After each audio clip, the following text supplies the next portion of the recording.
अस्सलाम वालेकुम my YouTube family, कैसे हैं आप सब लोग। आप सब लोगों को वेलकम टू किचन एक्सप्लोरर। और आज हम बनाने जा रहे हैं जुकीनी, जिसे हम उर्दू में मारो कद्दू भी कहते हैं। अच्छा, तो ये बहुत ही टेस्टी बनती है और मैं इसे आलू के साथ बना रही हूँ। तो सबसे पहले मैंने ले लिए हैं 3 इस साइज़ के जुकीनी। ये देखें जुकीनी ये है, इसे मैंने देखें पील करके इस तरीके से कट कर लिया है। साइज़ ये मैंने इसीलिए आपके लिए रखा है कि इसे अच्छे से हम पील करते हैं और फिर सेंटर कट देके जस्ट स्लाइसेस कर लूँगी, राइट, ताकि काम आसान हो जाए। आगे जो है वो मैं ये करके आपको शो कर दूँगी। और ये देखें इतना थिन रखना है, थिक नहीं होना चाहिए। इसी तरीके से 2 मीडियम साइज़ के मैंने पोटैटोज़ लिए थे। मीडियम मैं कंसीडर करूँगी आलू से अंडे से थोड़े बड़े साइज़ का। इसे भी मैंने इस तरीके से कट कर लिया है। बारीक बारीक ही कट कीजिएगा, बहुत ज़्यादा थिक नहीं रहने दीजिएगा। अभी पानी में मैंने इसे रख दिया है ताकि डार्क ना हो जाए। पानी में डिस्कार्ड कर दूँगी। कुछ स्पाइसेस चाहिए। 1/2 teaspoon garam masala, 1 teaspoon red chilli powder, 1 teaspoon हल्दी, 1/2 टीस्पून से भी थोड़ा सा कम मैंने लिया है सॉल्ट, क्योंकि मैं क्यों इस तरह यूज़ कर रही हूँ। 3 मैंने लिए हैं मीडियम साइज़ स्मॉल साइज़ की ग्रीन चिलीज़।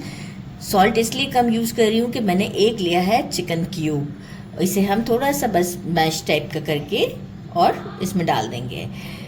1 टेबल स्पून मैंने लिया है रोस्टेड पिसा हुआ ज़ीरा, और 5-6 करीब जो है वो राउंड वाले ये जो हमारे मिर्च होते हैं गोल वाली लाल मिर्च, ये ले ली है। 4 मैंने मीडियम साइज़ के टोमेटोज़ लिए हैं। 3 को मैंने जो है वो ब्लेंड कर लिया था और 1 को मैंने ऐसे जस्ट राउंड कट कर लिया है पील करने के बाद। Fresh 1 tablespoon ginger garlic का पेस्ट। 3 मैंने स्मॉल से we can consider like medium egg के साइज के 3 मैंने अनियंस ले लिए हैं। इसे क्यूब्स की फॉर्म में कट कर लिया है। 4 स्टिक्स मैंने करी पत्ता के ले लिए हैं और आधा पाव मैंने लिया है हरी प्याज। इसका वाइट पार्ट भी कट किया है। हरी प्याज खरीदते वक्त इस बात का ख्याल रखिएगा कि जो वाइट पार्ट हो वो थोड़ा पतला हो, मोटा वाला ना हो, तो आप ऐड कर सकते हैं। अगर के मोटा वाला वाइट पार्ट है तो वो आपको हटाना होगा। तो बस अब हम चलते हैं जुकीनी को, बस वो हम पील कर लेती हूँ। इसके बाद हम ऑयल के साथ पैन की तरफ स्टोव की तरफ चलते हैं। 1/2 कप के करीब ऑयल ले लिया है। इसमें हम डाल देते हैं अनियन के साथ ही मैं डाल दूंगी करी पत्ता भी,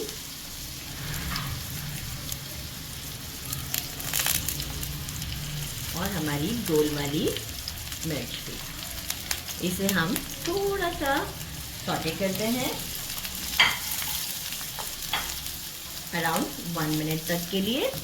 इसके बाद हम इसमें हमारी जो पोटैटोज और जुकीनी है उसे ऐड करेंगे।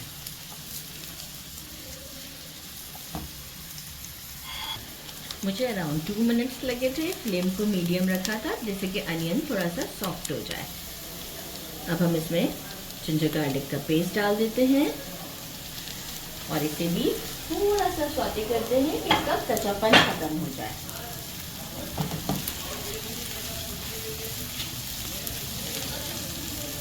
वन मिनट इसे भी लेते हैं ताकि अच्छा सा इसका भी फ्लेवर जो है वो बहुत ज़्यादा इन्हांस ना हो जाए, वरना बहुत कच्चापन सा फील होता है इसमें।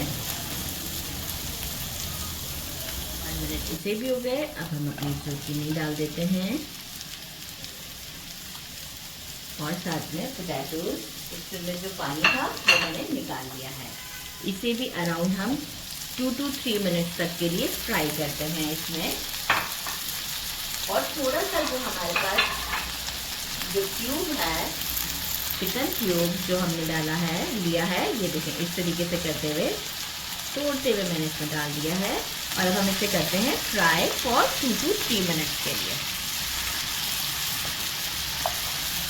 ये हमारा मीडियम पर ही है। 3 मिनट मैंने इसे दिए। टमाटोज ऐड करते हैं और हमारे सारे स्पाइसेस। अब इसमें रोका है क्या मैंने स्प्रिंग अनियन, हरी प्याज को, वो अब हम कब ऐड करेंगे वो मैं आपको बताऊंगी। लेकिन अभी हमें पहले मीडियम फ्लेम पर ही इसे भी टमाटो के साथ भूनना है और मसाले भी अच्छे तरीके से भून जाएंगे इसी में। अगर ज़रूरत पड़ेगी तो हम इसमें थोड़ा सा वाटर ऐड करेंगे। पहले मैं मिक्स कर दूँ टमाटोज कितना पानी रिलीज़ करते हैं, इसके बाद मैं आपको शो करूँगी। जस्ट मैंने मिक्स ही दिया है, कोई कुक इतना ज़्यादा नहीं किया। तो आप देखें कि टोमेटो का जो मॉइस्चर है वो बहुत ज़्यादा भी नहीं है। तो अगर मैं इसे मीडियम फ्लेम पर अभी कुक करती हूँ तो फिर मेरी सब्ज़ी नहीं कुक होगी। तो मैं इसमें हाफ कप के करीब वाटर ऐड कर दिया और फ्लेम को कर देती हूँ मीडियम से थोड़ा स्लो, और इसे लिड लगाकर कुक कर देती हूँ फॉर 6 to 7 मिनट। इससे ये होगा कि हमारे ये सारे कुक भी हो जाएंगे और ऑयल भी ऊपर आ जाएगा। इसके बाद फिर हम इसमें स्प्रिंग अनियन ऐड करेंगे। तो मीडियम से थोड़ा सा स्लो कर देते, बहुत स्लो भी नहीं, मीडियम से थोड़ा सा स्लो। जी टोटल 8 to 10 मिनट्स लगे हैं और आप देख सकते हैं अच्छा खासा मॉइस्चर जो है वो अब ख़त्म हो गया है, फिर भी थोड़ा बहुत बाकी है। यहाँ हम क्या करेंगे, स्प्रिंग अनियन को ऐड करते हैं और एक अच्छा सा मिक्स देते हैं और अब बिल्कुल स्लो फ्लेम पर हम इसे छोड़ देंगे कुछ 6 से 7 मिनट। डिपेंड करता है आपकी फ्लेम के ऊपर कि कितना टाइम लगता है, क्योंकि अगर आप इसे दम पर जितना अच्छा रखेंगे ना, इसीलिए देखिए मैंने पूरा मॉइस्चर नहीं ख़त्म किया था, राइट। तो जितना अच्छा स्प्रिंग अनियन के साथ इसे दम लगेगा, इसका रिज़ल्ट इतना ही अच्छा आएगा। आप सॉल्ट इसी मोमेंट पर चेक कर सकते हैं, कम लगे तो ऐड कर दीजिएगा। मुझे नहीं कम लग रहा है क्योंकि मैंने टेस्ट किया था अभी, परफेक्ट है। लिड लगा के बिल्कुल स्लो फ्लेम पर मैं इसे छोड़ती हूँ 8 मिनट के लिए। आफ्टर 8 मिनट के बाद हम आपसे मिलते हैं।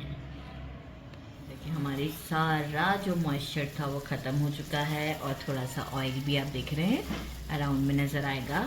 बस आपको शायद थोड़ा सा टाइम लग जाए, डिपेंड करता है स्टोव की हीट पर। और जो है वो अब ये डिश आउट के लिए रेडी है। तो मैं इसे खिचड़ी के साथ ट्राई करूँगी, आप रोटी के साथ खाना चाहें तो रोटी के साथ। तो डिश आउट में मिलते हैं। इसे डिश आउट कर दिया है और इसे हम खिचड़ी बनाई है मैंने मसूर की दाल की, बहुत ही ज़बरदस्त खिचड़ी होती है हमारी। इसके साथ हम इसे ट्राई करते हैं, रोटी के साथ भी बहुत अच्छा लगता है ये। और विंटर्स में ज़रा मुझे ये इसके साथ ये देखें पोटैटोज़, डेफिनेटली हमने इतना अच्छा टाइम दिया है इसे कुकिंग का, तो क्यों नहीं पकेगा। बिस्मिल्लाहिर्रहमानिर्रहीम।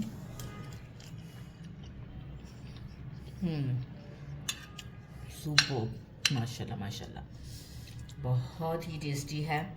ज़रूर ट्राई कीजिएगा। मेरे चैनल को लाइक और सब्सक्राइब करना नहीं भूलिएगा। अपना ख्याल रखिएगा। अल्लाह हाफ़िज़।